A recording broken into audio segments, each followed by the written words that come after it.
বাংলাদেশ ভারত সীমান্তে হত্যা বন্ধে ভারতের সাথে আলোচনা হয়েছে বলে জানিয়েছেন পররাষ্ট্রমন্ত্রী ডক্টর হাসান মাহমুদ। তিনি বলেন, সীমান্তে ভারী অস্ত্র ব্যবহার না করে নন লিথাল উইপেন ব্যবহার বাড়ানো নিয়ে আলোচনা হয়েছে। বৃহস্পতিবার ভারতের পররাষ্ট্র সচিব বিনয় কুয়াত্রার সাথে বৈঠক শেষে এসব তথ্য জানান পররাষ্ট্রমন্ত্রী। তিনি জানান, তিস্তা বহুমুখী প্রকল্পে বড় অর্থায়ন করবে ভারত। এছাড়া ভারতের ভিসা পেতে যেন দীর্ঘ সময় অপেক্ষা করতে না হয় সে বিষয়ে আলোচনা হয়েছে। ভিসা পাওয়ার জটিলতা দূর করতে কাজ করছে ভারত বলে জানান।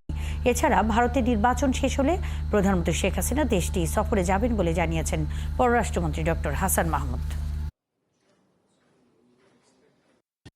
সীমান্তে যে মাঝে মধ্যে অ্যাট্রোসিটিস হয়, সীমান্ত হত্যা হয়, সেটি নিয়েও বিস্তারিত আলোচনা হয়েছে। নন লিথাল উইপন ব্যবহার করার উপর আমরা গুরুত্ব আরোপ করেছি এবং তিনি জানিয়েছেন যে তাদের বর্ডার সিকিউরিটি গার্ডকে তারা নির্দেশনা দিয়েছেন এবং তারা সেটি অনুসরণও করেন যে নন লিথাল উইপন ব্যবহার করা। কিন্তু অনেক ক্লোজ প্রক্সিমিটিতে যখন নন লিথাল উইপন ব্যবহার করা হয় সেটি তখন লিথাল হয়ে যায়, সেই জন্য অনেক সময় ক্যাজুয়ালিটি হয়।